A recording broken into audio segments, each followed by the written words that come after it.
ત્રણ ગામ ગોમતીવાડ બ્રાહ્મણ સમાજ દ્વારા શ્રી અર્બુદા માતાજીનો 15મો પાટોત્સવ ઉજવાયો।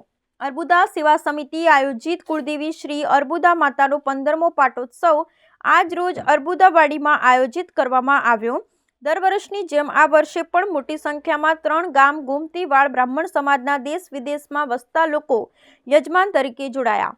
અર્બુદા સેવા સમિતિ ગોમતીવાડ બ્રાહ્મણ સમાજની પ્રમુખ સંસ્થા છે અને ગોમતીવાડ બ્રાહ્મણ સમાજના અગ્રણી દ્વારા સંચાલિત છે। સમગ્ર પાટોત્સવનું સુંદર આયોજન અને સંચાલન પ્રમુખ વિશાલભાઈ જાની અને મંત્રી કમલેશભાઈ જોશી દ્વારા કરવામાં આવ્યું। પ્રમુખ વિશાલભાઈ જાનીએ દરેક યજમાન અને સમાજના દરેક સભ્યોનો સંસ્થા પ્રત્યે તેમના પ્રેમ અને લાગણી બદલ આભાર વ્યક્ત કર્યો। Bureau report Chandrashekhar Bhavsar, Khedbrahma.